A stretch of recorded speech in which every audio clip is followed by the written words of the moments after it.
اللہ نے میرے نبی کو خاندانی طور پر وہاں پہنچایا جہاں کو نہیں جا سکتا.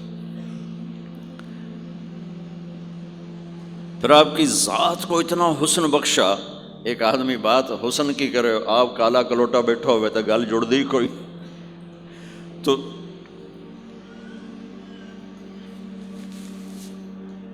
آپ تشریف لے جا رہے تھے ہجرت کر کے، تو راستے میں ایک رابغ ایک جگہ آتی ہے، وہاں بھوک لگی، پیاس لگی، وہ کھانے کا سامان تھا نہیں، تو ایک بڑھیا عورت کا خیمہ دیکھا. وہاں پہنچے تو کہا ماں جی کچھ کھانے کو ملے گا؟ نے کہا بیٹا قحط کا زمانہ ہے، کچھ نہیں ہے. تو ایک مریل بکری کھڑی تھی وہاں، بالکل چمڑت ہڈی. ہم نے کہا میں اس سے دودھ نکال لوں؟ ان کا بیٹا یہ تو بن بیاہی بکری ہے اور ماس اس کے اوپر نہیں ہے، یہ کیا دودھ دے گی؟ کہ آپ اجازت دو. ان کا لے لے. چونکہ غیر فطری کام ہو رہا تھا تو لہٰذا اس نے آپ کو غور سے دیکھا کہ یہ کون ہے جڑا ایو جی بکری جو دودھ کڈو ہے. لہٰذا آپ کیسے دیکھنے لگی. تو آپ نے بکری کو کھینچا اور اس کے تھنوں کو ہاتھ لگایا، وہ نیچے لٹک گئے اور ایک پورا ڈول دودھ سے بھر دیا. بکری سے یہ گلاس بھی نہیں بھرتا بکری کے دودھ سے، لیکن وہ پورا ڈول بھر دیا. اپنے تینوں ساتھیوں کو پلایا، پھر خود پیا. پھر دوبارہ دودھ نکال کے پورا ڈول بھر کے اس اماں کو دیا، چلے گئے. بکری کی عمر 7 سال ہوتی ہے، 7 سال تک زندہ رہتی ہے، ذبح نہ کریں مر جاتی. یہ بکری 22 برس زندہ رہی اللہ کے نبی کے ہاتھ لگنے کی برکت سے. 22 برس اس بکری نے عمر پائی. جب شام کو اس کا خامد آیا، وہ کہنے لگا اے دودھ کتھوں ہے؟ وہ کہنے لگی ایس بکری چو وزا گیا کملی ہو گئی، اتھو دودھ کتھوں آ گیا؟ وزا گیا اسے چو آیا ہے. وزا گیا اپنی عقل دا علاج کرو، یہ کتھوں آ گیا؟ کہا نہیں، ایک کوئی جادوئی شخصیت والا نوجوان آیا تھا، اس کے ہاتھوں میں کوئی طاقت تھی، اس نے تھنوں کو ہاتھ لگایا اور چشمہ بنا دیا. اچھا کیسا تھا ذرا بتاؤ؟ سفیلی، ذرا دسے نہ کیوں جائے. اب اس نے بتایا کہ میں نے کیا دیکھا، اور وہ کمال کیا اس بڑھیا نے کہ آج تک بڑے بڑے علماء ان الفاظ کا ترجمہ کرتے ہوئے تھک رہے ہیں.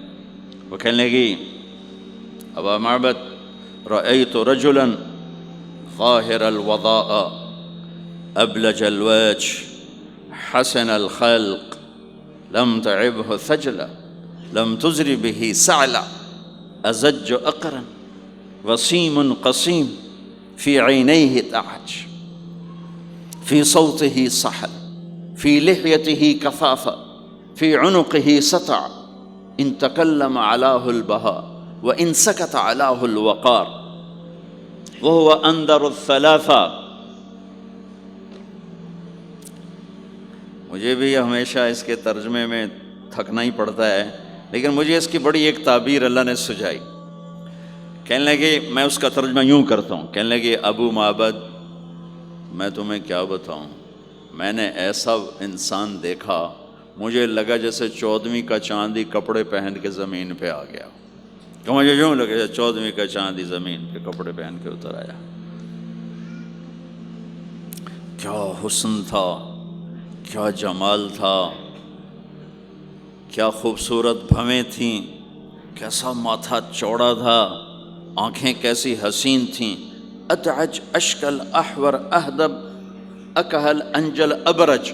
میرے نبی کی آنکھوں کے بارے میں 7 الفاظ آتے ہیں، 7 جو میں نے ابھی دہرائے، اور ان 7 کا ایک ترجمہ ہے کہ کائنات میں ایسی آنکھ اللہ نے کسی کو نہیں عطا فرمائی، ایسی خوبصورت آنکھیں اللہ نے عطا فرمائی آپ کو.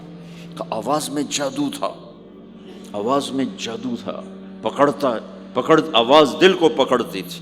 گردن لمبی خوبصورت تھی، چہرہ 14ویں کے چاند کی طرح چمکتا تھا، اور براق الثنایا، دانت ایسے خوبصورت تھے، مسکراتے تھے تو دانتوں سے نور نکلتا دکھائی دیتا تھا، جب بولتے تھے تو نور چھا جاتا تھا. چپ ہوتے تھے وقار چھا جاتا تھا، خوبصورت سیاہ کالے بال تھے، نیم گھنگریالے بال تھے، پیٹ نہیں نکلا ہوا تھا، بال نہیں اڑے ہوئے تھے، سیدھا وجود تھا، سیدھا۔ کتنے ہمارے معاشرے کے لوگ ہیں، آپ سجے پاسے بیٹھے ہوں پیٹ کھبے پاسے گیا ہوں، پیٹ کھبے پاسے ہوں آپ سجے پاسے ہوں۔ تو اللہ نے کھانا حلال حرام بند کیا ہے، حلال کھاؤ، حلال کا بھی طریقہ سکھایا کہ ماج بنتے نہ کھاؤ، بندہ بنتے کھاؤ، اتنا نہ کھاؤ کہ چربیاں چڑھ جائیں، زیادہ کھانا انسانیت نہیں، کم کھانا انسانیت۔ بیچ میں بات آگے کہہ رہا ہوں، میرے نبی نے کہا سب سے بدترین برتن جسے انسان بھرتا ہے اس کا پیٹ ہے، سب سے بدترین برتن جسے انسان بھرتا ہے اس کا پیٹ ہے۔ اور اگر تم نے کھانا ہی ہے اور تم کہتے ہو نہیں میں نے کھانا ہی ہے، تو 3 حصے کرو، ایک غذا کے لیے، ایک پانی کے لیے اور ایک ہوا کے لیے، ایک حصہ چھوڑو، ساری زندگی بیماری نہیں آئے گی۔ لیکن یہاں تک کھانے کے بعد پھر ڈاکٹروں کی چاندی نہیں ہوگی تو اور کیا ہوگا؟ جب تک یہ بیکریاں ہیں، یہ کولڈ ڈرنکس ہیں اور یہ فاسٹ فوڈز ہیں، صحت مند کوئی نہیں ہوگا۔ بھوکے رہنے میں اللہ نے صحت رکھی، کھا کھا کے تباہی پھیر دیتے۔ میٹھا کھانے سے شوگر نہیں ہو رہی، زیادہ کھانے سے شوگر ہو رہی، دبا کے کھانے سے شوگر ہو رہی۔ اللہ میرے نبی نے کھانے کا طریقہ بھی بتایا، کھانے کی چیزیں بھی بتائیں، کھانے کا طریقہ بھی بتایا، کھانے کے آداب بھی بتائے۔ کہنے لگی 2 لفظ جو دنیا میں کسی انسان کے لیے استعمال نہیں، میں نے آخر میں چھوڑ دے۔ کہنے لگی ابو معبد، میں جب اس کو دیکھتی تھی نا تو میرے دیکھنے کی طلب اور بڑھ جاتی تھی، پھر جب دیکھتی تھی طلب اور بڑھ جاتی تھی، وہ جب تک کھڑے رہے میری آنکھ نہیں بھری۔ وسیم وسیم وسیم، ابو معبد میں جدھر سے دیکھتی تھی حسن ان کا غلام تھا، ہاتھ جوڑ کے کھڑا تھا۔ قسیم قسیم، قسیم اسے کہتے ہیں جس کو چاروں طرف سے حسن و جمال نے گھیرا ہوا ہو، اور وسیم اسے کہتے ہیں جس کو دیکھ کے نہ دل بھرے نہ آنکھ بھرے۔ دنیا کا ہر حسن تھوڑی دیر دیکھنے کے بعد خوبصورتی ختم، کشش ختم۔ ایک ہستی کائنات میں آئی ہے میرے اور آپ کا نبی، جن کو جتنا دیکھا جاتا تھا دیکھنے کا شوق بڑھتا تھا۔ ام عائشہ بیٹھی کپڑا سی رہی تھی، سوئی گر گئی، تھوڑا سا اندھیرا نظر نہیں آ رہی، ہمارے نبی کمرے میں انٹر ہوئے تو آپ کے چہرے کے نور سے سوئی چمکنے لگی تو آپ نے سوئی کو اٹھایا ہے۔ یہ میرے نبی کا ظاہر ہے جو اللہ نے اتنا خوبصورت کر کے بنایا۔ پھر یہیں ہمیں زندگی کی خوبصورتی بھی ملی کہ زندگی خوبصورت ہو۔ زندگی خوبصورت ہوتی ہے رویوں کے ساتھ۔ پہلا رشتہ خاوند اور بیوی ہے، پھر اولاد ہے، پھر آگے رشتے بنتے ہیں، ماں باپ ہیں، یہ سارے رشتے یہ اس زندگی سے بنتے ہیں جو میرے نبی ہمیں سکھا کر گئے۔ آپ بطور، چونکہ آپ نے باپ تو دیکھا نہیں، ماں کو دیکھا ہے، اور ماں کے ساتھ زیادہ عرصہ نہیں رہے، صرف 6 سال رہے ہیں، تو ماں کے ساتھ کیا ہونا چاہیے؟ ماں کے ساتھ سلوک ہوگا تو ماں دعا دے گی نا، باپ کی خدمت کرو گے تو باپ دعا دے گا نا، آنکھوں میں آنکھیں ڈال کے بات کرو گے تو زندگی، باپ کو تو نیند نہیں آئے گی، ماں کو تو نیند نہیں آئے گی۔ ماں باپ میں سلوک و اولاد لڑ کے بیٹھی ہو تو ماں باپ کو تو نیند نہیں آئے گی۔ بیوی بدتمیزی سے بات کرے تو خاوند کے نیند اڑ جائے گی، خاوند بدتمیزی کرے تو بیوی کی نیند اڑ جائے گی۔ تو یہ کہاں سے زندگی ملے گی؟ میرے نبی کے دروازے پر جاؤ، وہاں پتہ چلے گا کہ زندگی کیسے گزاری ہے۔ تو آپ نے اپنی اس تمنا کا اظہار کیا، کاش میری ماں زندہ ہوتی تو میں اس کی ایسی خدمت کرتا۔ میں عشاء کی نماز کے مصلی پہ کھڑا ہو کر ہاتھ باندھے سورۃ فاتحہ پڑھ رہا تھا، الحمدللہ رب العالمین۔ ادھر سے میرے گھر سے آواز آتی، محمد، میری ماں مجھے پکارتی محمد، تو میں نماز توڑ کے کہتا لبیک یا اماں، ماں جی میں حاضر ہوں، ماں جی میں حاضر ہوں۔ زندگی کو خوبصورت بنانے کا ماں باپ کے لیے طریقہ کہ اولاد ماں باپ کی آنکھوں کی ٹھنڈک بنے. یہ بچے ہمارا سب سے قیمتی سرمایہ، اور انہی پر سب سے بڑا ظلم ہوتا ہے. سب سے بڑا ظلم ہے آج کے ماں باپ کا 3 سال کے بچے کو اسکول ڈالنا. سب سے بڑا ظلم ہے. وہ روتا ہوا جاتا ہے، روتا ہوا آتا ہے، اور ماں باپ سے اس کی محبت کی تار کٹتے جاتے ہیں، کٹتے جاتے ہیں، کٹتے جاتے ہیں. 7ویں سال میں وہ بدتمیز ہوا پڑا ہوتا ہے. اب مائیں پریشان ہیں، بچے بدتمیز ہیں، بچے بدتمیز ہیں، کیونکہ ماں نے گود نہیں دی. جو ٹائم ماں نے دینا تھا وہ دے دیا اسکول کو. اور ہمارے اسکول کاروباری ادارے ہیں، علمی ادارے نہیں ہیں، کاروباری ادارے ہیں. میرے ملک کا یہ روگ ہے کہ یہاں کا وکیل بھی کاروباری ہے، یہاں کا ڈاکٹر بھی تاجر ہے، یہاں کا وکیل بھی تاجر ہے، یہاں کا جج بھی بک جاتا ہے، اور یہاں کا اسکول اور کالج بھی کاروبار ہے. 3 سال کا بچہ جب ماں باپ سے دور ہوتا ہے، روتا ہوا جاتا ہے، روتا ہوا آتا، تو وہ ماں باپ سے دور ہو جاتا ہے. اس کے اندر نفرت پیدا ہونی شروع ہو جاتی.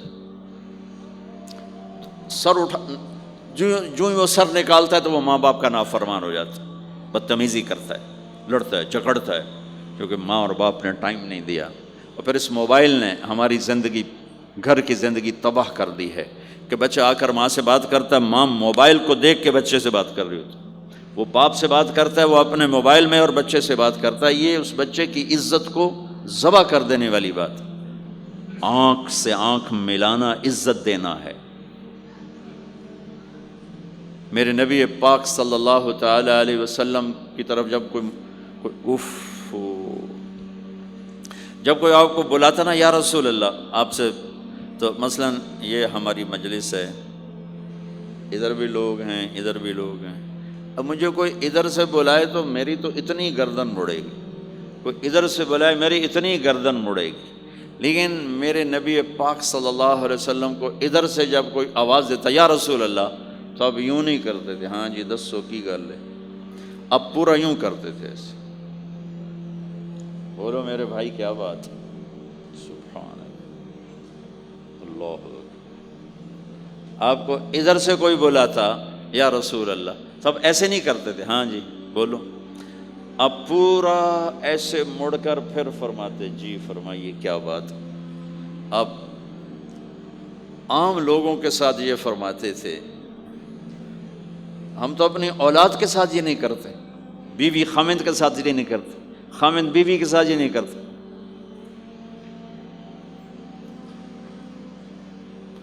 تو وہ ایک گیپ پیدا ہو جاتا ہے، ایک فاصلہ پیدا ہو جاتا ہے. تو میرے نبی نے بتایا کہ ماں باپ کے ساتھ کیا کرنا ہے. کہ میری ماں ہوتی تو میں نماز ہی توڑ دیتا اس کے لیے. حج کا سفر 70,000 کا مجمع تقریباً جمع ہو چکا ہے ابوا پہنچتے پہنچتے، اور آپ ایک دم اونٹنی کا رخ موڑو، پہاڑوں میں چلے گئے. میری زندگی سفروں میں گزری ہے، ان میں خوبصورت ترین سفر میرا وہ ہے جو میں نے حضرت اماں آمنہ کی قبر پہ حاضری تھی. پہاڑوں کے اندر آپ اندر تشریف لے گئے، مجمع بھی ساتھ ہو گیا. کدھر جا رہے ہیں؟ اونٹنی کو بٹھایا، پہاڑ ہے کچھ 40-50 فٹ اونچا، اس کے اوپر قدرتی ایسے ایک پلین بنا ہوا ہے جیسے اللہ نے پہلے سے سنبھال کے رکھا ہوا تھا. اب تو انہوں نے قبر کا نشان مٹا دیا ہے. تو ماں کی قبر کے سرہانے تشریف لے گئے اور گھٹنے اٹھائے، ہاتھ یہاں رکھے اور سر گھٹنوں میں دیا ایسے. یہ پوزیشن ہے چھوٹے بچے کے رونے کی. جب وہ رونا چاہتا ہے تو پھر اپنے پاؤں اٹھا کر یوں کر دیتے.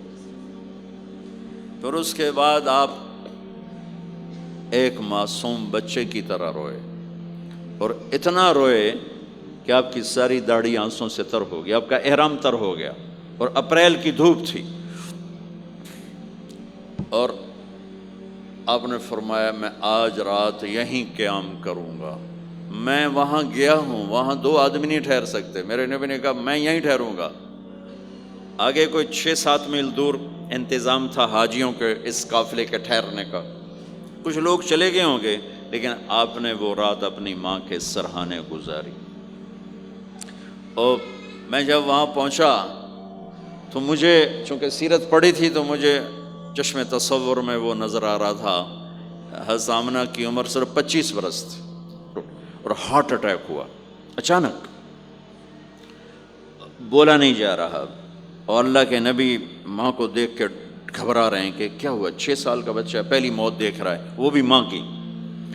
تو مجھے ہارٹ اٹیک ہوا تو بولا نہیں جاتا، بلا رہے ہیں بولا نہیں جا رہا، آواز نہیں نکل رہی، تو بلا رہے ہیں ام ایمن بھی ساتھ ہے، آواز نہیں نکل رہی، لیکن بجھنے سے پہلے شمع کے جو بھڑکتی ہے 2 لفظ بولے، کل حی میت و کل جدید بال وقد ولدت طہرا، میرے بچے ہر جوانی ڈھلتی ہے اور ہر زندگی موت کا نوالا بنتی ہے، مجھے لگتا ہے میرا وقت آ گیا ہے، لیکن میں ایک ایسے بچے کو چھوڑ کے جا رہی ہوں جو ساری دنیا کو پاک کر دے گا، پاکیزہ چھوڑ کے جا رہے ہیں۔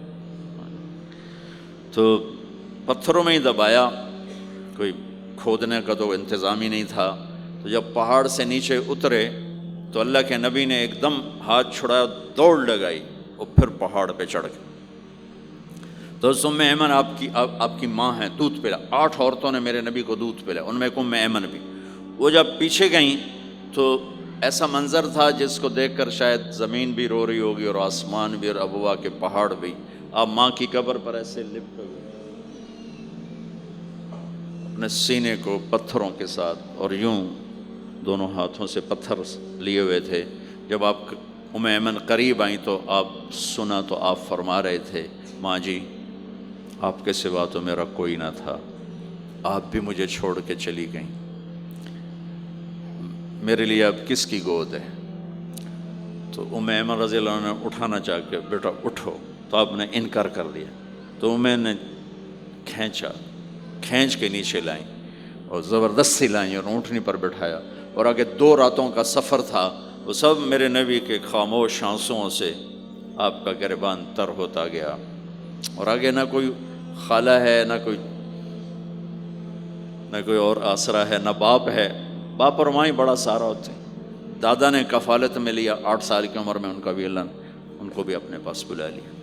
تو وہ سارا منظر میرے سامنے گھوم رہا تھا، اوپر سے سورج ڈوبنے والا تھا، تو وہ عجیب کیفیات تھے، وہ میں بیان نہیں کر سکتا ہوں کہ اللہ کی قسم اگر آپ اور میں زندگی کو خوبصورت بنانا چاہتے ہیں تو اپنے نبی کی زندگی کو سیکھنا ہوگا، ان بچوں کو سکھانا ہوگا۔ ہم نے کوئی کاروباری کام نہیں کیا ہے کہ ہم اس سے کوئی کاروبار کر رہے ہیں، کوئی پیسہ کما رہے ہیں، حاشا وکلا حاشا وکلا، ہماری یہ نسل ان کے ساتھ کاروبار کر رہا ہوں کہ یہ پروان چڑھیں اپنے نبی کی محبت کے ساتھ، یہ پروان چڑھیں اپنے حبیب کے نقش قدم پر چلنے کے ساتھ، ان کے اندر اللہ اس کے نبی کی محبت، ہر بچے بچی کے اندر اللہ نے اپنے اور اپنے حبیب کی چپ ڈال دی، اس کو نکالا نہیں جا سکتا۔ میں اس کو ایکٹیویٹ کرنا چاہتا ہوں کہ اللہ کرے ان کے جذبے اللہ کے نبی کے ساتھ جڑ جائیں، پھر ماننا آسان ہو جاتا، پھر اطاعت آسان ہو جاتی۔ جب محبت نہیں ہوتی تو اطاعت نہیں آتی۔ تو میرے بھائی بہنوں، زندگی کی خوبصورتی کا تعلق میرے نبی والے خوبصورت اخلاق کے ساتھ۔ پھر آپ نے بیویوں کے ساتھ کیا سلوک کیا؟ 2 مہینے چولہا نہیں جلتا، 2 مہینے کھانے کو کچھ نہیں ملتا، اور ہر بیگم قربان ہے، فدا ہے۔ 2 مہینے جس عورت کے گھر میں چولہا نہ جلے وہ خامند کا کیا حشر کرے گی؟ اور میرے نبی کے گھر میں 2 مہینے چولہا نہیں جل رہا ہے، خود بھی بھوک برداشت کر رہے ہیں، بیگمات بھی بھوک برداشت کر رہے ہیں۔ ایک رات حضرت عائشہ کے ساتھ لیٹے ہوئے تھے ایک ہی چارپائی پر، تو آپ کبھی یوں کروڑ بدلتے کبھی یوں کروڑ بدلتے، پھر ایک دم آگے بڑھے اور چارپائی کی لکڑی کے اوپر ایسے پیڑ کو ٹیک کر نیچے جھک گئے، تو عائشہ اٹھ کے بیٹھ گئے، یا رسول اللہ کیا ہوا؟ آپ سیدھے ہو کر فرمایا، عائشہ بھوک بڑی لگی۔ جس کے ہاتھ میں جنت کی چابی ہو، جو میرے نبی کا، میرے اللہ کا محبوب اور حبیب ہو، جس سے پردے ہٹا کر میرا رب کلام کر چکا ہو، جسے قاب قوسین او ادنا کا مقام دے چکا ہو، اور جس سے آگے مقام محمود پر بٹھانے والا ہو، اور جس کی شفاعت سے جنت کا دروازہ کھلنے والا ہو۔ عائشہ بھوک بڑی لگی تو عائشہ رونے لگی کہ یا رسول اللہ آپ اللہ سے بات کیوں نہیں کرتے ہیں؟ کہ نہیں عائشہ، اسی بھوک میں اللہ سے ملوں گا۔ مجھ سے پہلے جو نبی میرے ساتھی تھے وہ بھی اسی طرح چلے گئے، میں بھی ایسے ہی چلا جاؤں گا۔ اور اس کے باوجود بیویاں قربان ہو رہی ہیں، فدا ہو رہی ہیں۔ کس چیز نے باندھا ہوا تھا؟ میرے نبی کے سلوک نے، میرے نبی کے اخلاق نے۔ اللہ کی قسم،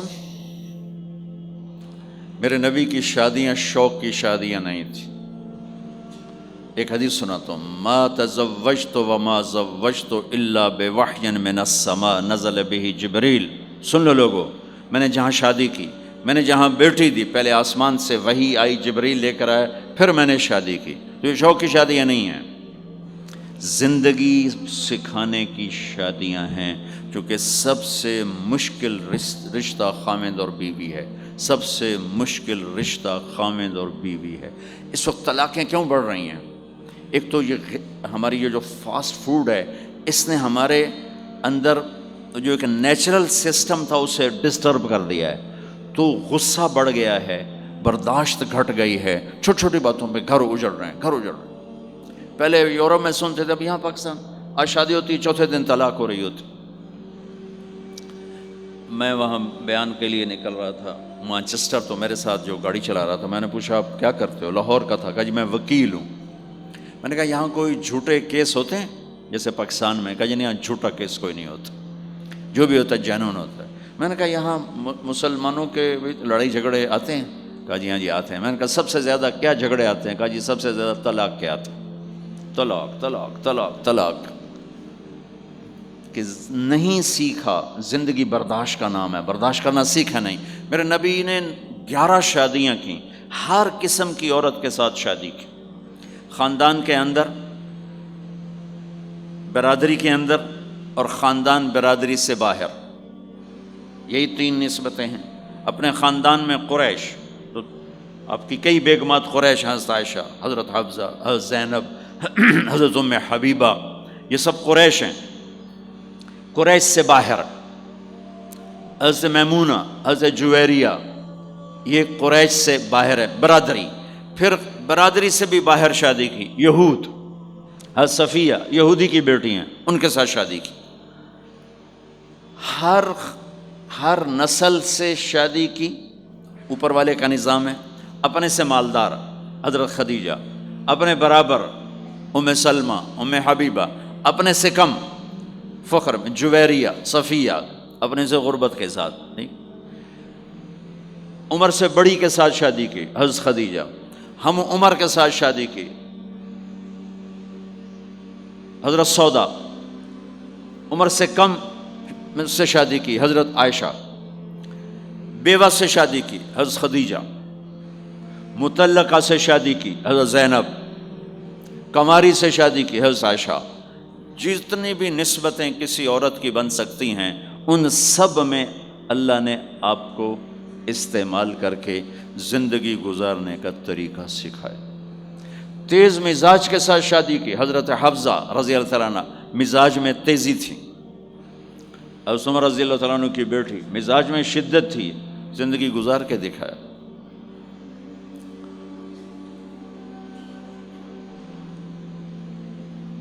ایک آپ کو حدیث سناتا ہوں، اللہ کی قسم صرف ہمیں سکھانے کے لیے۔ جس ہستی نے اللہ کو آنکھوں سے دیکھ لیا ہو، اس کے لیے عورت کیا چیز ہے، دنیا کیا چیز ہے۔ میرے نبی کا معراج کے بعد دنیا میں واپس آنا سب سے بڑا مجاہدہ اور قربانی ہے۔ جنت میں اللہ ہمیں نصیب کر، جب اللہ کا دیدار ہوگا تو اس کے بعد اللہ کی قسم جنت والوں کو جنت بھول جائے، عورتوں کو خامد بھول جائیں گے، خامدوں کو بیویاں بھول جائیں گی، اور جنت کی ہر نعمت بھول جائے گی، صرف اللہ کو دیکھنے میں گم ہو جائیں گے۔ اور میرے نبی اپنی آنکھوں سے اللہ کو دیکھ کر آئے ہیں، ٹھیک ہو گیا۔ اب ایک حدیث سنو کہ عائشہ مجھے جب سے پتہ چلا ہے نا کہ تو جنت میں میری بیوی ہے، تو میرے لیے تو مرنا ہی آسان ہو گیا ہے۔ اللہ اکبر۔ یا عائش انہ لیہون علی ان اریتک زوجتی فی الجنہ، میرے رب کی قسم ہمیں آپ کو سمجھانے کے لیے، ہمیں آپ کو بتانے، عائشہ مجھے جب سے پتہ چلا ہے نا کہ تو جنت میں میری بیوی ہے، مجھے تو مرنا اچھا لگنے لگا ہے، مجھے تو مرنا اچھا لگنے لگا ہے کہ تو جنت میں میری بیوی ہے۔ سبحان اللہ۔ ادھر اچھا جی جنت بھی یہی لبنی ہیں جی، یہ جنت جا کے بھی یہ نالی رانا ہے، یہاں یہ باتیں سننے کو ملتی۔ اور میرا نبی کہہ رہا ہے عائشہ مجھے پتہ چلا ہے کہ تو جنت میں میری بیوی ہے، تو میرے لیے تو مرنا ہی آسان ہو گیا۔ سبحان اللہ، کیا خوبصورت، اللہ کی قسم یہ دلداری تھی۔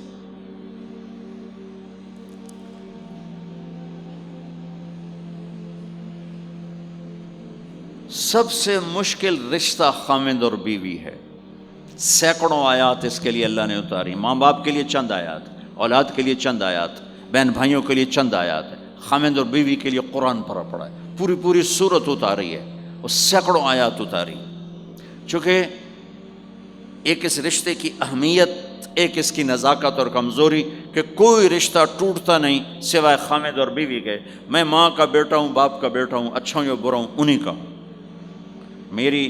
میرا نسب میری نافرمانی سے بدل نہیں سکتا، میں اللہ بخش کا بیٹا ہوں، میرا یہ نسب بدل نہیں سکتا، اچھا ہوں یا برا ہوں، اللہ ان کی قبر روشن کرے۔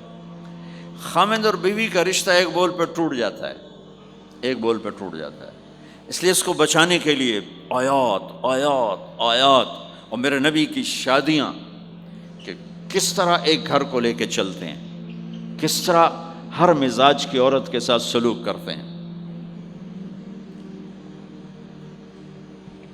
جہاد کا سفر، کاروباری سفر نہیں، میرے نبی کا، اور چلنے لگے، اعلان ہوا کوچ کرو، سب نے سواریاں کس لیں، سامان کس لیا، یوں چلنے کا حکم ہو رہا ہے، اور حضرت عائشہ رضی اللہ نے اپنا یوں دیکھا، اونٹنی پہ بیٹھ گئی تھیں، ہار کوئی نہیں، یا رسول اللہ میرا تو ہار کوئی نہیں، میرا ہار گم ہو گیا ہے، میرا ہار تلاش کریں ہم پھر چلیں گے۔ تو میرے نبی کہتے تو وڈی آئی نواب زادی، میں جہاد تے بہ جانا تینوں ہار دی پائے گی، چل اگو لگ۔ میرے نبی نے کہا چلو بھائی عائشہ کا ہار تلاش کرو۔ اللہ کی قسم میں جب یہ واقعات پڑھتا ہوں یا سناتا ہوں میں خود حیرت میں ڈوبا ہوتا ہوں کہ کیا کر دیا میرے نبی نے، جہاد کا سفر، اور میرے نبی کا ہار تلاش کرو بھائی، اب سارے ہار تلاش کر رہے ہیں، کچھ دن چھپ گیا اور ہار کی تلاش تو بند ہو گئی اور سفر بھی بند، چونکہ اندھیرے میں کہاں جائیں گے، اور آپ کے ماتھے پہ شکن، عائشہ تیری وجہ سے ساری مصیبت ہے، اللہ دے بندی تو ہار دے مگر پہ گئی، کیڑی گل ہے ہار دی، ایک لفظ نہیں فرمایا، سارے قافلے نے قیام کیا، عشاء تک تو پانی تھا وضو کا، پانی ختم ہو گیا، عشاء مغرب عشاء پڑی کٹھی تو پانی ختم ہو گیا، اب پانی ختم ہو گیا تو فجر کی نماز آ رہی ہے، پانی کوئی نہیں ہے، تو سارے صحابہ نے ابو بکر پہ چڑھائی کی، اے ویکھے تیری دھی دے مگر ساڑے نال کی بنی، ہن اسی نماز کی میں پڑھنی ہے، پانی تو ہے نہیں تو وضو کی میں کرنا ہے۔ اب ابو بکر کو غصہ چڑھا، اس ایک دم، وہ تو باپ تھے، وہ گھس گئے خیمے میں، آگے دیکھا تو اللہ کے نبی اماں عائشہ کی گود میں سر رکھ کے سوئے ہوئے تھے، اور اماں جی ایسے بیٹھی تھیں، آپ کو سارا دیکھ رہی ہوں، اب بولیں تو خطرہ ہے آنکھ کھل جائے گی، اور غصہ بھی چڑھا ہوا ہے، باپ بھی ہیں، تو اب مجھے دیکھو کیا کر رہے تھے،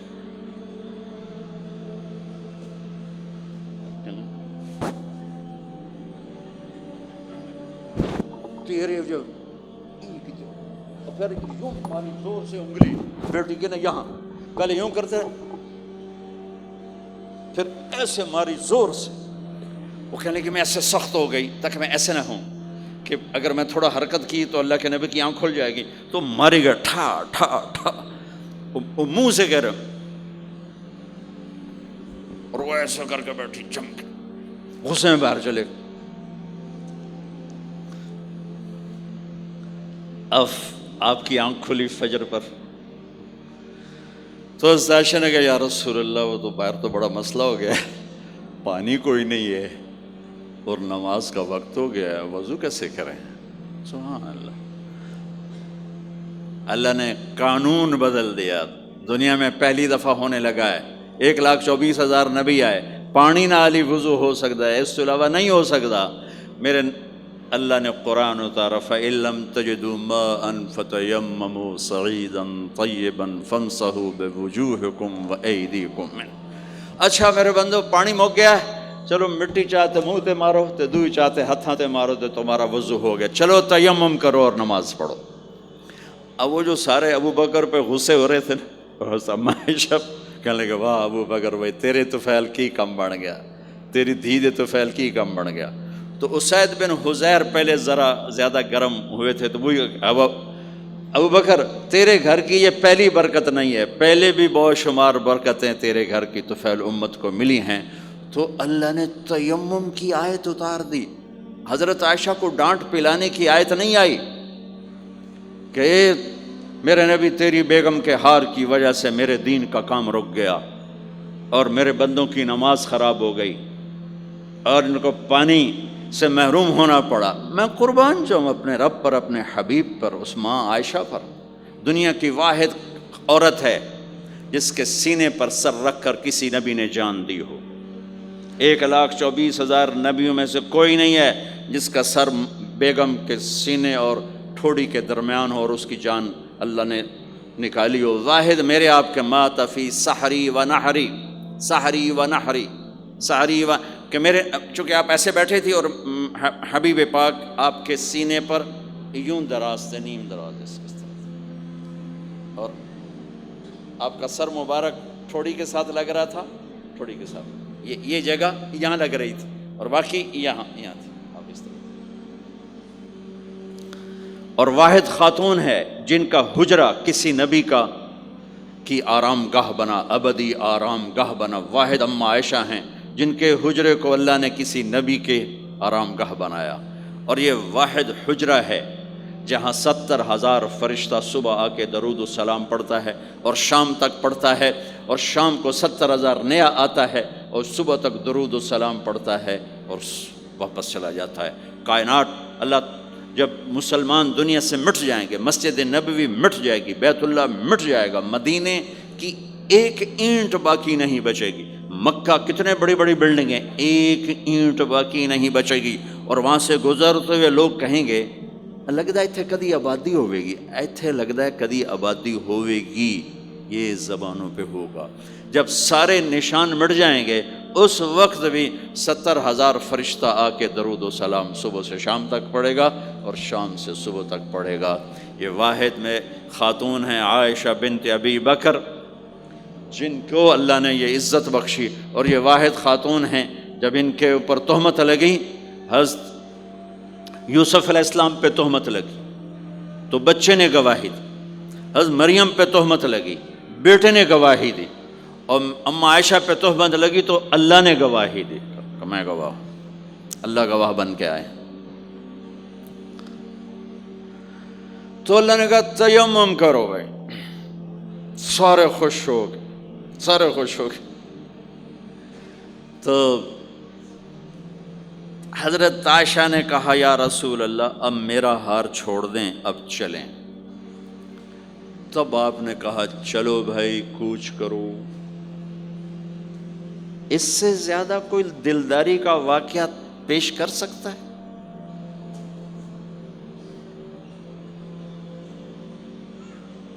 سبحان اللہ۔ اور جب اونٹنی کو اٹھایا گیا، وہ ہار کا دھاگا ٹوٹا اور پھسل کے اونٹنی کے نیچے چلا گیا، وہ سارے کھبے سجے ویندے رہ گئے، ہار نیچے پڑا تھا۔ جب اونٹنی کو اٹھایا تو ہار نیچے سے نکلا، تو صاحب نے کہا لے بھی عائشہ اے تیرا ہار بھی لب گیا۔ یہ دلداری ہے میرے نبی کی، یہ ہمیں سکھایا۔ کہیں عورتوں کی بدتمیزی بھی انتہا کو پہنچی ہوتی ہے اور وہ اپنے گھر اجاڑ دیتی ہیں اپنی زبان کی شدت کی وجہ سے، اپنی بد اخلاقی کی وجہ سے، لیکن کوئی زیادہ معاملہ مردوں کی طرف سے خراب ہوتا ہے تو شریعت نے بھی اس کو زیادہ بیان کیا اور میرے نبی نے بھی اس کو اجاگر کیا۔ اور میرے نبی کی آخری تقریر، آخری خطبہ حجۃ الوداع کا، صرف ایک رشتے کو بیان کیا، صرف ایک رشتے کو بیان۔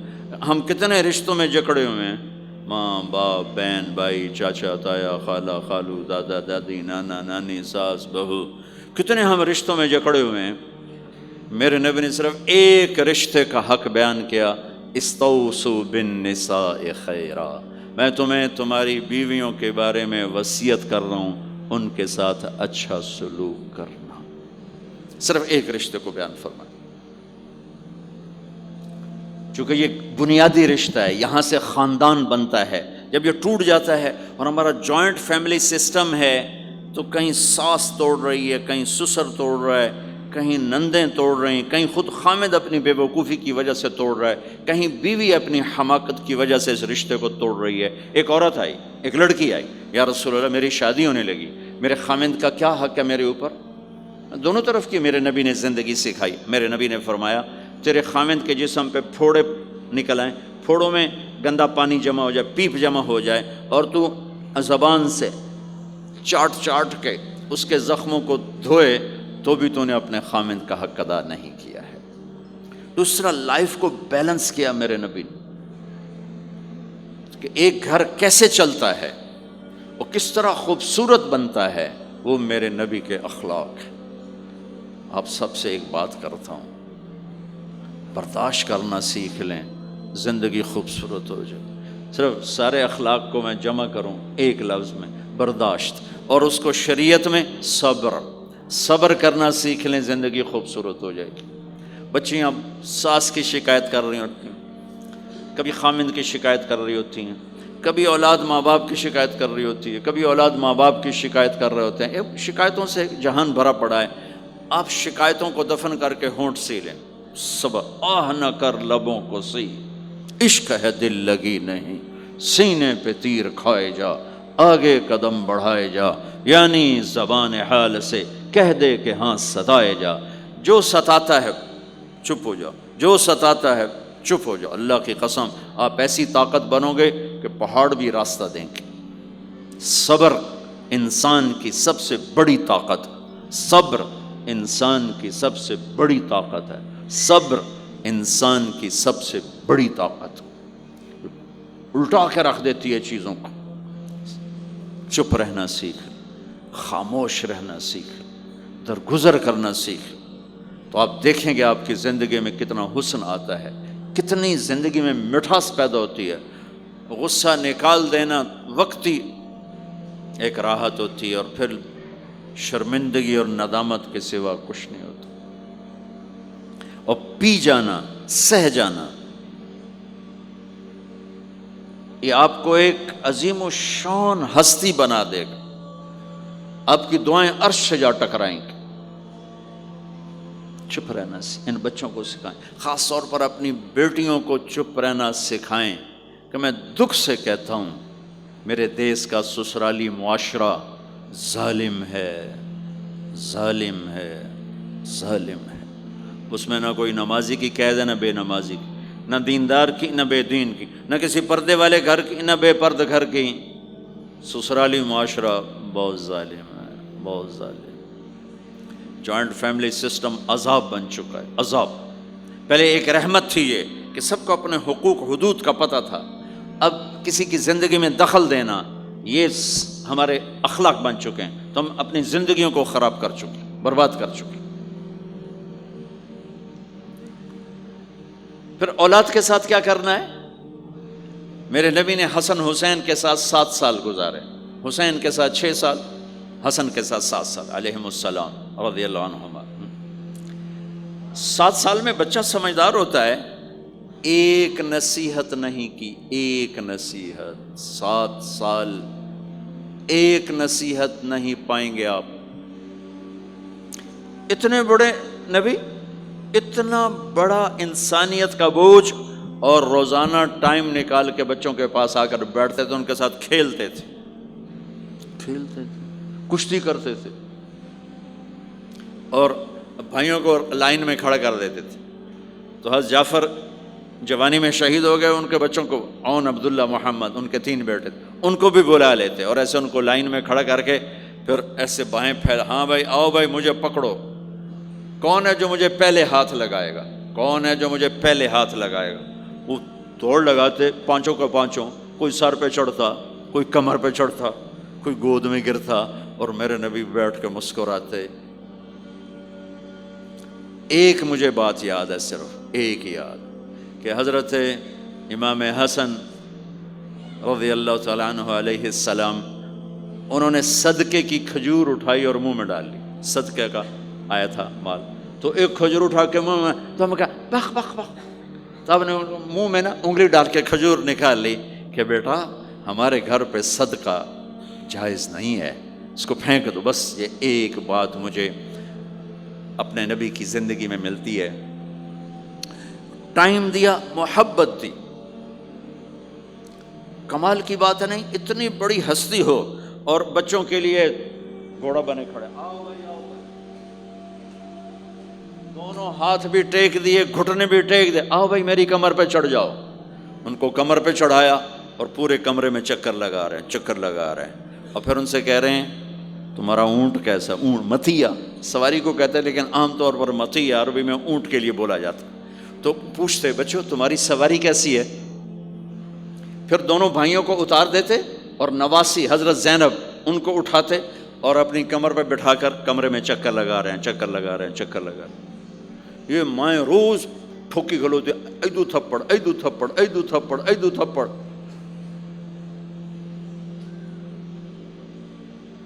ساری مائیں سکول ماسٹر بنی ہوئی ہیں، بس ٹھوکی جاؤ، ڈنڈے ماری جاؤ، بس ایسی بے وقوف ہیں کہ جتنی محنت یہ کھانے پر کرتے، اپنے کپڑے کو سجانے پر کرتے، اس کا 100واں حصہ بچوں پہ کریں، ان کے بچے جنید بغدادی بن جائیں۔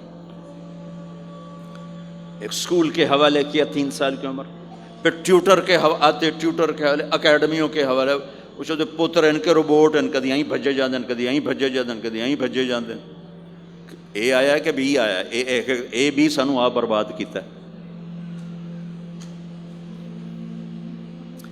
آہا، اور سنو، چلو یہ تو گھر کی بات ہے نا۔ ایک دفعہ حسن حسین کی کشتی کرواتے تھے، آؤ بھائی کشتی کرو بھائی۔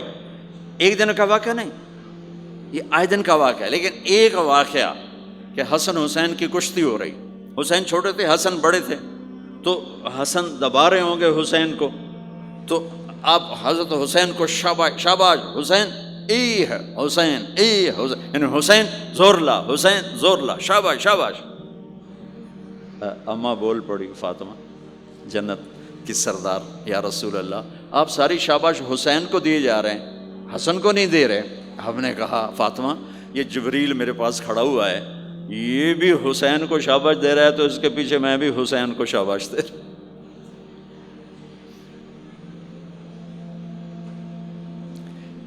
اس سے اور عجیب سنو، آپ فرض نماز پڑھا رہے ہیں، فرض نماز، فرض نماز، نفل نہیں، گھر میں نہیں، مسجد میں، اور آپ سجدے میں گئے اور حسن نے چھلانگ لگائی اور کمر پہ جا کے بیٹھ گئے، اور اینجے بندہ کرسی تو ٹھوک کے بیٹھ جاتا۔ میرے نبی نے سجدہ لمبا کر دیا، اتنا لمبا کیا کہ وہ سجدے میں پڑے لوگ سوچنے لگے کہ کہیں اللہ کے نبی فوت تو نہیں ہو گئے۔ تو جو سامنے والی صف تھی انہوں نے یوں کر کے دیکھا، پچھلوں کو تو نظر نہیں آنا، انہوں نے اینج کر کے دیکھا تو دیکھا تو حسن سجدے اوپر چڑھے ہوئے۔ تو ایک صحابی جو قریب تھے انہوں نے ایسے ہاتھ آگے بڑھایا اتارنے کے لیے، تو میرے نبی نے بغلوں سے دیکھا کہ ایک ہاتھ آگے آ رہا ہے، تو آپ نے سجدے میں یوں کیا، میرے بچوں کو کچھ نہ کو، جب تک حسن نہیں اترے آپ سجدے میں پڑے رہے۔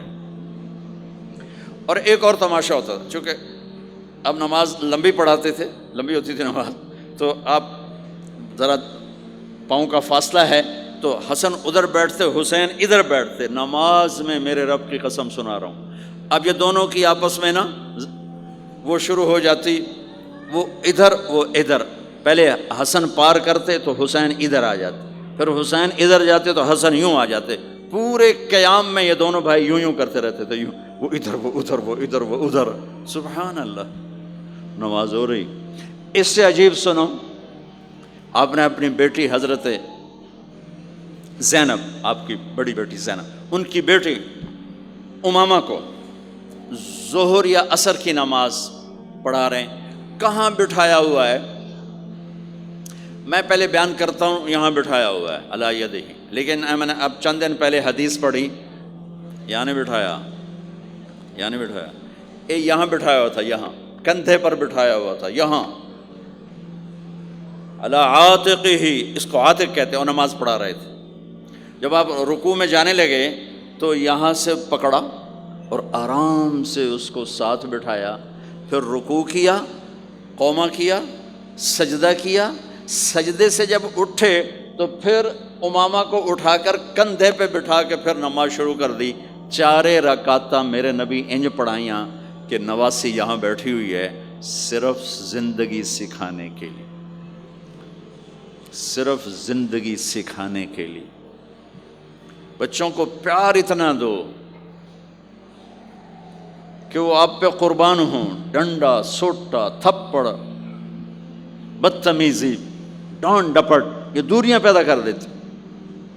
بہت چھوٹی عمر میں نے سگریٹ پینے شروع کر دی، کچھ 7-8 سال کی عمر میں نے سگریٹ پینے شروع کر دی۔ گاؤں میں تھے تو کوئی ماحول تو تھا نہیں، تو گھر والوں کو پتہ چل گیا، تو اب مجھے سگریٹ سے روکنے کے لیے سمجھایا جا رہا ہے۔ جی کیسے سمجھایا جا رہا ہے؟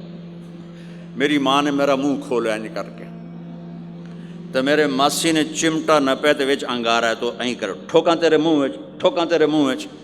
یہ مجھے سگریٹ سے روکا جا رہا ہے۔ جی مجھے منظر نہیں بھولتا، میری ماں نے دونوں ہاتھوں سے میرے جبڑے یوں کھینچے اور میری ماسی نے انگارا چمٹے میں ڈال کر، پاواں تیرے منہ وچ، پاواں تیرے منہ وچ، پیویں گا سگریٹ؟ او میں نہیں پیندا، او میں نہیں پیندا۔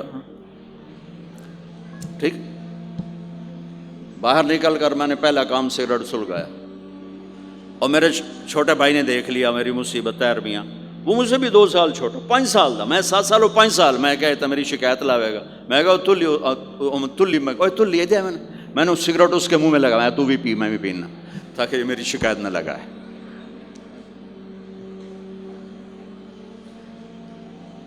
تو آج کے ماں باپ بڑے جاہل ہیں، ہم بڑے ایجوکیٹڈ ہیں، میں کہتا ہوں انتہائی جاہل ہیں، جنہیں بچے کو لے کے چلنا نہیں آتا، جنہیں رشتوں کی قدر نہیں، انہوں نے خاک پڑھا ہے، کاغذ کی ڈگریوں کو علم بنا کے پھرتے ہیں، جسے میرے نبی کی زندگی کا پتہ نہیں، اللہ کی قسم جانور سے بدتر ہے،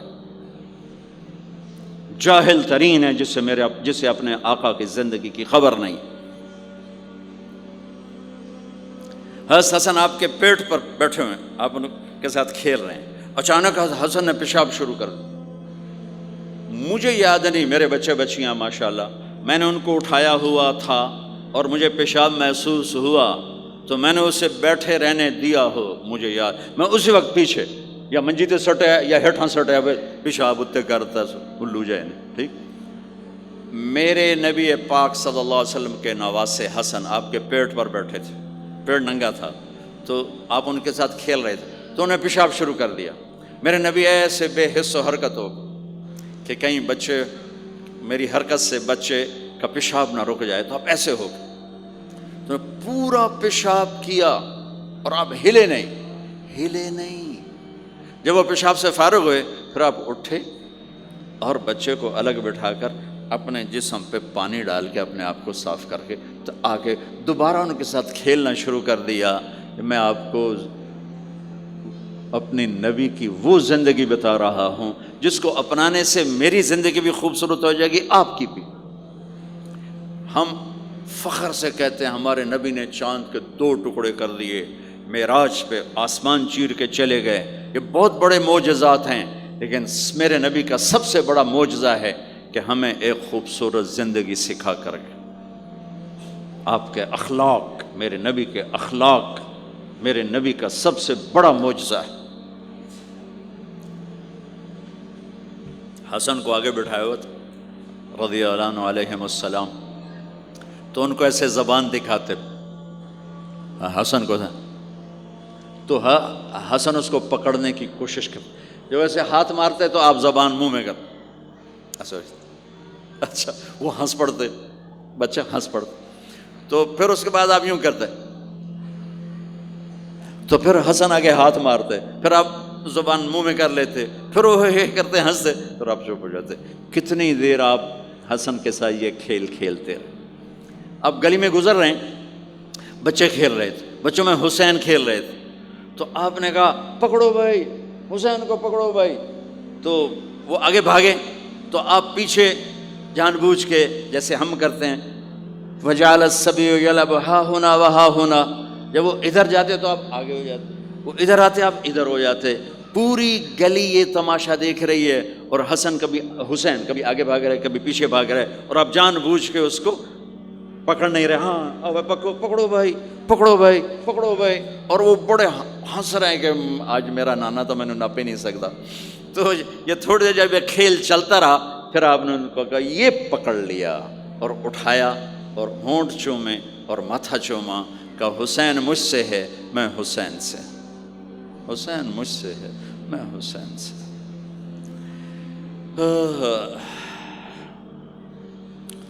میرے بھائی بہنوں عزیزو، اسلام ہی تو خوبصورت زندگی سکھاتا ہے، وہی ہم نے بھلا دیا۔ کپڑے کیسے ہوں، ٹائی کیسی ہو، کوٹ کیسا ہو، گاڑی کیسی ہو، کھانا کیسا ہو، لباس کیسا ہو، سواری کیسی ہو، گھر کیسا ہو، ڈرائنگ روم کیسا ہو، میچنگ کیسے ہو، بھلا اس کو زندگی تھوڑا ہی کہتے ہیں۔ تو آپ سب سے کہتا ہوں کہ اپنے نبی کی زندگی اور سیرت کو پڑھیں، اس کو سیکھیں۔ یہ تبلیغ کا کام ایک عملی محنت ہے، سیکھنے۔ ان بچوں پر محنت کر رہے ہیں کہ اللہ کرے یہ پروان چڑھے تو ان کے اندر اللہ اس کے رسول کا پیار ہو، تو پھر یہ خود ہی چلنا شروع کریں گے۔ یہ میں نے سیرت کی چند جھلکیاں، چونکہ آپ پوری فیملیز بیٹھی ہوئی ہیں، اور فیملیز کے رشتوں میں ماں کا رشتہ، باپ کا رشتہ، بیوی کا رشتہ، خامند کا رشتہ، اولاد کا رشتہ، یہ چند بڑے رشتے ہیں، اسی کو میں نے آپ کے سامنے پیش کر دیا ہے کہ اس کو سیکھنا پڑتا ہے، اس کے لیے اپنے ذات سے لڑنا پڑتا ہے، تب جا کر زندگی میں حسن اور کمال پیدا ہوتا ہے۔ میری بات یاد رکھیے گا، کبھی زندگی کو خوبصورتی چیزوں سے نہیں ملتی، زندگی کی خوبصورتی میرے نبی والے پیارے اخلاق کے ساتھ۔ جس کو یہ مل گئے اس کے گھر میں 14ویں کا چاند ہر وقت چمکے گا، اور نصف النہار کا سورج ہر وقت چمکے گا۔ جس کے اخلاق بگڑ گئے ان کی دن بھی رات بن جائیں گے اور رات بھی رات بن جائے گی۔ اللہ اس نسل کو آپ کی آنکھوں اور ہماری آنکھوں کی ٹھنڈک بنائے، اور ایسے ہماری اس محنت کو قبول فرمائے۔ اللہ اللہ اللہ